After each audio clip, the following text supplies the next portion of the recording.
Government एक नई scheme लेकर आई है पैन 2.0, जो कि अभी लॉन्च तो नहीं की गई है लेकिन उससे रिलेटेड नोटिफिकेशन आ चुका है। मेरा मानना यह है कि जैसे कि अपकमिंग फाइनेंशियल ईयर में डायरेक्ट टैक्स कोड एप्लीकेबल होगा, तो गवर्नमेंट उसी दौरान पैन 2.0 स्कीम को भी लॉन्च करेगी। इसलिए इसका नोटिफिकेशन अभी रिलीज कर दिया गया है। इस कारण से अभी मार्केट में बहुत सारे कंफ्यूजन्स हैं। बेसिकली लोगों के बीच ज्यादा कंफ्यूजन्स हैं।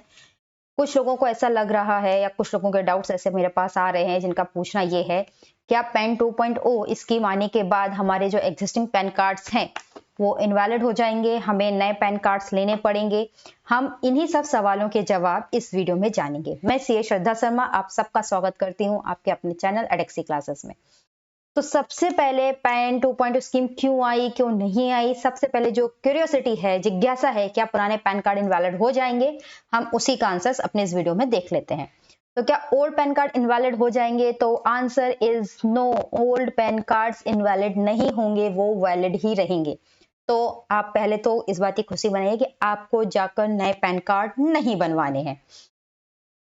तो QR code is not a new feature, ये कोई नया फीचर नहीं है, ये ऑलरेडी इनकॉर्पोरेटेड था पैन में सिंस 1718। तब भी आपके दिमाग में एक चीज आएगी ही कि भैया पहले से इनकॉर्पोरेटेड था, ठीक है, 1780 में, तो पैन 2.0 स्कीम क्यों आई? इसका आंसर हम बाद में जानेंगे। पहले मैं कंफ्यूजन दूर करना चाहती थी कि आपके ओल्ड पैन कार्ड वैलिड है, ठीक है। तो सेम कंटिन्यू रहेगा पैन 2.0 में भी। क्या है? सेम चीज पैन 2.0 में भी रहेगी। पहले भी पैन कार्ड में QR कोड आ रहे थे और अब भी जो नए पैन कार्ड बनेंगे पैन 2.0 उसमें भी नए QR कोड लगे आएंगे, लेकिन उसमें कुछ एनहेंसमेंट होगा, जैसे कि ये डायनेमिक QR कोड्स होंगे, ठीक है, जो कि डिस्प्ले करेंगे latest data present in the PAN database. तो मैं आपको बता दूं, अगर आपको कंफ्यूजन हो कि डायनेमिक QR कोड क्या होते हैं, तो एक छोटा सा एग्जांपल समझिए। आपने जब पैन कार्ड लिया था तब आपका एड्रेस था दिल्ली का, आपने पैन कार्ड रजिस्टर करवाया था दिल्ली के एड्रेस के साथ, लेकिन अब आपका एड्रेस जो है वो चेंज हो गया है फ्रॉम दिल्ली टू बैंगलोर। अब आपने अपना एड्रेस पैन कार्ड में चेंज करा लिया है बैंगलोर का, लेकिन पहले पैन कार्ड में जो एड्रेस था वो दिल्ली का ही हो रहा था, क्योंकि वो स्टैटिक QR कोड हुआ करते थे। लेकिन अब डायनेमिक QR कोड्स हैं, जैसे ही आप अपना address Delhi to Bangalore change कराएंगे तो वो पैन कार्ड जो आपका QR कोड है उस पैन कार्ड पे, उसको हम स्कैन करेंगे तो हमें पता चल जाएगा कि आप इस समय बैंगलोर में रह रहे हैं। वो डायनेमिक है। जैसे ही आपकी इंफॉर्मेशन पोर्टल पर चेंज की जाएगी, आपकी इंफॉर्मेशन उस QR कोड में ऑटोमेटिकली अपडेट हो जाएगी। इसलिए अब जो नए पैन कार्ड्स आएंगे उसमें डायनेमिक QR कोड आएगा। आगे क्या लिखा है, इंपॉर्टेंट है, PAN card holders having an old PAN card without, even old PAN card किसी के पास है विदाउट QR कोड, क्या without QR code, have an option to apply for new PAN card. जिनके पास बिना QR कोड के भी पुराना पैन कार्ड है, उनके पास भी ऑप्शन है कि वो चाहे तो नया पैन कार्ड अप्लाई कर दे QR code in existing pan 1.0 scheme में या पैन 2.0 स्कीम में। तो भैया जो ओल्ड पैन कार्ड होल्डर हैं, जिनके पैन कार्ड पे QR कोड नहीं है, वो चाहे तो नया पैन कार्ड अप्लाई कर सकते हैं, चाहे 1.0 में या 2.0 में, ये उनकी चॉइस है, राइट। तो आपके ओल्ड पैन कार्ड इनवैलिड नहीं हुए हैं, तो इसके लिए तो थम्स अप। हाँ, अब एक क्वेश्चन कह लो या मेरा सजेशन कह लो या थॉट्स कह लें आप, इन फ्यूचर ऐसा हो सकता है कि गवर्नमेंट इसको कंपलसरी कर दे। अब कंपलसरी क्यों करेगी, उसके पहले आइए हम देखते हैं फीचर्स, ताकि आपको समझ में आ जाए, ठीक है। तो गवर्नमेंट जो पैन 2.0 स्कीम लेकर आई, जैसे कि आपके दिमाग में अभी आया भी होगा कि भाई पुराने पैन कार्ड्स में भी QR कोड थे और नए पैन कार्ड्स में भी QR कोड आ रहे हैं, तो क्या ही जरूरत थी कि आप एक नई पैन 2.0 की स्कीम ले आए अराउंड 1400 करोड़, जिसपे आप स्पेंड कर रहे हैं, खर्च कर रहे हैं। क्यों लेकर आए भाई? इसलिए लेकर आए क्योंकि पहले पैन और 10 बनने के लिए न्यूमरस वेबसाइट हुआ करती थी।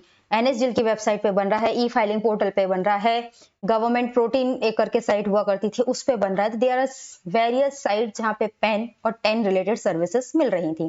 तो गवर्नमेंट ने कहा कि हम एक यूनिफाइड पोर्टल लेकर आएंगे भैया, एक सिंगल पोर्टल रहेगा, जिस पोर्टल से पैन और 10 रिलेटेड सारी एक्टिविटीज होंगी।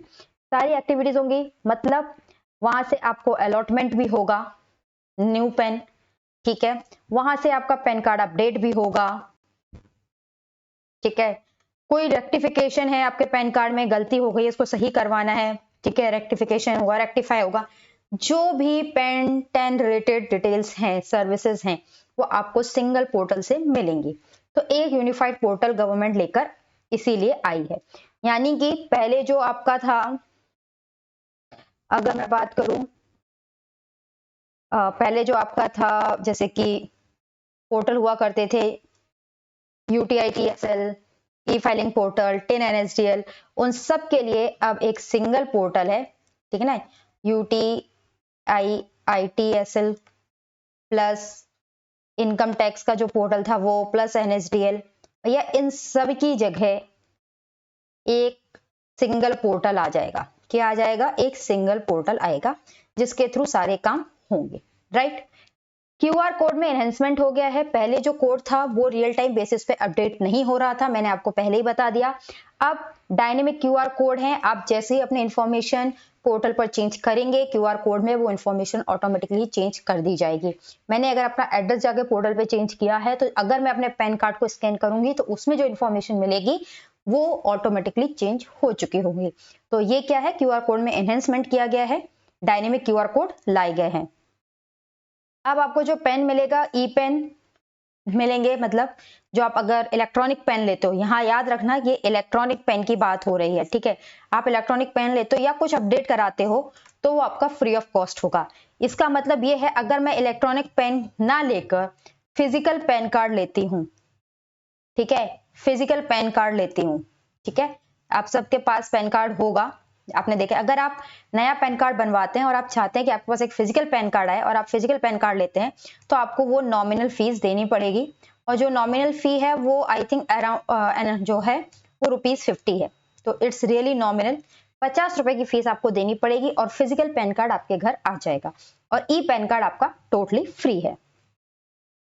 पेपरलेस प्रोसेस, अभी कुछ प्रोसेसेस में पेपर सबमिट करने पड़ते हैं इनकम टैक्स डिपार्टमेंट को, अगर आपको पैन कार्ड सरेंडर कराना हो उसमें, या और भी अगर कोई इशू हो जाए तो आपको पैन कार्ड सबमिट करने पड़ते हैं। लेकिन अब पूरा प्रोसेस डिजिटल हो जाएगा, कंप्लीटली हर काम आपका ऑनलाइन इंटरनेट के थ्रू हो जाएगा, कोई भी पेपर आपको सबमिट नहीं करने पड़ेंगे डिपार्टमेंट को। सिक्योरिटी बढ़ जाएगी, रीजन इज दैट क्योंकि आपका जो इंफॉर्मेशन है वो पैन कार्ड पर डायनेमिकली अपडेट होती रहेगी। अब आपके पैन कार्ड को किसी ने फोटोकॉपी करके उस पर आपकी फोटो की जगह अपनी फोटो लगाकर प्रिंट आउट निकाल कर उसका यूज नहीं कर सकता, क्योंकि जब उसी QR कोड को स्कैन किया जाएगा तो ऑटोमेटिकली पता चल जाएगा कि उस पर जो फोटो है वो एक्चुअल पैन कार्ड से मैच नहीं करती जो पोर्टल पे अवेलेबल है, राइट। तो इस तरीके से जो फ्रॉड हो रहे थे वो फ्रॉड नहीं होंगे। अगर नाम चेंज करके पैन कार्ड पर ले गया, फोटो चेंज कर दी ले गया, फिर अगर उसको स्कैन के पता चले भैया एक्चुअल पैन कार्ड जो स्कैन करने पे बता रहे कि पैन कार्ड इशूड है किसी रोहित को और जो पैन कार्ड लेके आया वो मोहित है, पैन कार्ड पे नाम मोहित है, तो इस तरीके से अब काम नहीं हो पाएगा, ठीक है। तो इससे सिक्योरिटी बढ़ जाएगी। PAN as common identifier, businesses के लिए पैन कॉमन आइडेंटिफायर की तरह यूज होगा, यानी आप बैंक में भी पैन कार्ड यूज हो जाएगा, आपको किसी और गवर्नमेंट साइट पे गवर्नमेंट काम के लिए, टेंडर के लिए या किसी भी जगह पैन कार्ड आपकी एक आइडेंटिफिकेशन बन जाएगा। इसलिए नया पैन कार्ड लेकर आया गया। तो समझ में आ गया, नया पैन कार्ड लेके आने के दो ही इंपॉर्टेंट रीजंस थे। फर्स्ट इज यूनिफाइड प्लेटफॉर्म करना था, बहुत सारे प्लेटफॉर्म थे, तो गवर्नमेंट चाह रही थी कि हम एक यूनिफाइड प्लेटफॉर्म ले आए, एक सिंगल प्लेटफॉर्म से काम हो जाए। एंड सेकंड रीजन जो था, सेकंड मोस्ट इंपॉर्टेंट रीजन था, गवर्नमेंट डायनेमिक QR कोड लाना चाह रही है, ठीक है। क्यों लाना चाह रही है dynamic QR code? To enhance the security, वो सिक्योरिटी को बढ़ाना चाह रही है, इसलिए वो डायनेमिक QR कोड लाना चाह रही है। Last but not the least, मेरा सजेशंस है, मेरे थॉट्स हैं, हो सकता है in future government dynamic QR code वाले पैन कार्ड लेना मैंडेटरी कर दे, क्योंकि गवर्नमेंट अभी इसको लॉन्च करेगी, तो गवर्नमेंट बहुत ज्यादा हसल से बचना चाहती है कि एकदम से पोर्टल पे प्रेशर ना आ जाए। मे बी धीरे धीरे ये मैंडेटरी हो सकता है। मे बी अगर आप फ्यूचर में किसी भी काम के लिए जाएं, गवर्नमेंट के में जाए, बैंक में जाए, तो आपसे ये कहा जाए कि आप डायनेमिक QR कोड वाला पैन कार्ड लेकर आए, क्योंकि वहां से आपको वेरीफाई करना आसान हो जाता है। तो ऐसे इश्यूज इन फ्यूचर हो सकते हैं। बट राइट नाउ ऐसा कंपलसरी नहीं है, ये सजेस्ट थॉट है मेरे कि इन फ्यूचर इसको कंपलसरी और मैंडेटरी किया जाएगा। तो आपके जितने भी पैन कार्ड हैं, ओल्ड पैन कार्ड होल्डर हैं, विथ क्यूआर कोड और विदाउट क्यूआर कोड, वो वैलिड है। Thank you. I hope so आपको ये वीडियो पसंद आया होगा। अगर वीडियो पसंद आया तो प्लीज चैनल को लाइक, शेयर एंड सब्सक्राइब करें, और अगर आपको किसी तरह का कोई डाउट है तो कमेंट सेक्शन में आप उसे पूछ सकते हैं। नमस्ते, राधे राधे।